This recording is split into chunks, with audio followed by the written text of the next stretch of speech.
Congrats on the win. Thank you.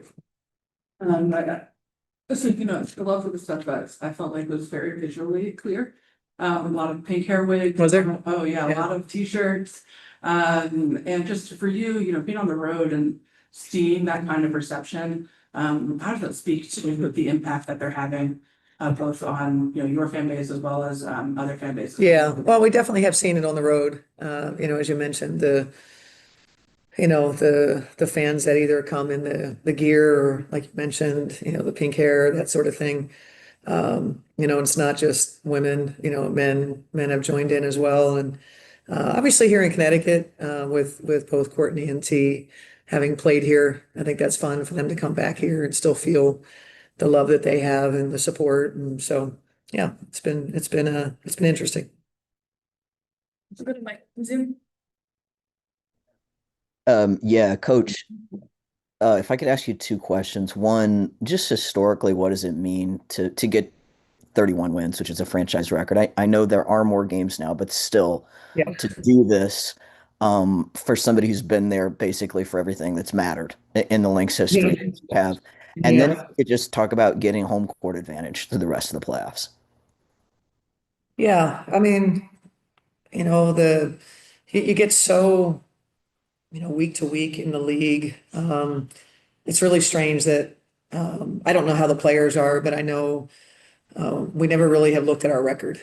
And so when you clinch and you look at the record, you go, holy cow, we have 31 wins. You mentioned the most ever in franchise history. What does it mean that this group is really special? That thus far in 2 years they've won 61 games together. That's a really, really special group, and just really happy for them. They've worked so hard. Their belief in themselves, the way we do it, I'm super, super proud of. And yeah, I mean, I think it's something we don't celebrate, and I probably should be better about that. We did celebrate clinching the #1 seed, and we have a scenario now that if we win our home games, we win a WNBA championship, and we believe in our abilities at home. Our fan base is terrific. They're going to turn out like crazy for us, and it doesn't mean that it's easy, but any little thing that you can get to be an advantage in your favor, we need to be able to make sure that we secure, and that that was one of our goals, and happy that the team accomplished it. Does it change anything for the remainder of games, just in terms of how you sort of divvy out minutes or anything? I mean, does it alter things because you don't necessarily have something to play for? You've accomplished what you need for a regular season. Yeah, we don't have that mentality that it doesn't mean anything. It always means something, always. Can we work on some things that we have an opportunity to look at some things, maybe combinations, build some momentum in some areas where we'd like to have some momentum. I think, I don't know. I just, this group, I can't imagine they're ever going to go into a game going, this doesn't mean anything. It's a very dangerous place to compete when you go into a game with a mindset you're not going to give it your all and you're complete locked in. It's a dangerous space. Certainly not going to let our group do that. We're going to have goals that we're trying to meet. And this team being highly successful is still, I mean, what do we have? What, 5 games left? Some hard games, a lot of games on the road. We want to win them all. Thank you. You're welcome. We'll go to Andrew. Hey, Cheryl, congrats on the win. Thanks, Andrew. After Seattle, that tough loss, you've talked a lot about this team's ability to respond. Obviously, there were some bumps along the road today, but how did you feel their response was against Connecticut today? Particularly in the category that we got crushed against Seattle, which was points off turnovers.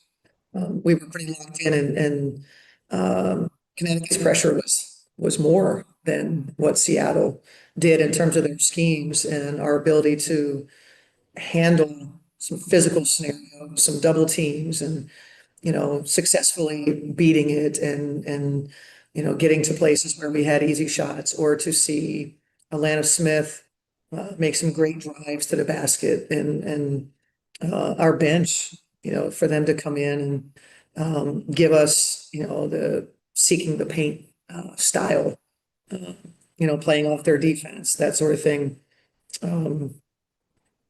I think our response was exactly as we hoped it would be.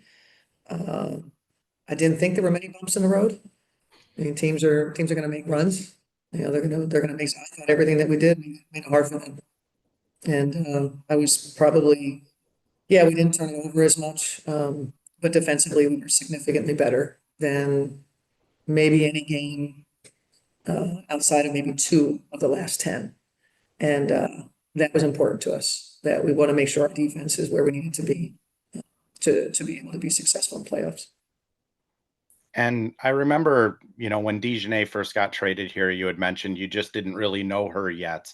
I just wonder, obviously her defense has spoken for itself for the majority of her career, but offensively, she seems to have a lot more to her game than I think a lot of fans and people kind of knew before she came to the Lynx. Yeah, and each day we're learning, something about things that we can her, get her to the place she feels really confident. She's been really coachable. And then playing the longer you're together, the more they learn about, the coaches and what we want, learn about their teammates who they're playing with. So I think that's been good for her. She's really been, soaking a lot of things up, and we get a chance to coach her on some of the things that we feel like she needs to improve upon. She's been, very receptive and, was really happy with her game today. Mostly. Thanks, Coach. I'll see you on Monday. All right, sounds good. Thanks, Coach. All right, thanks.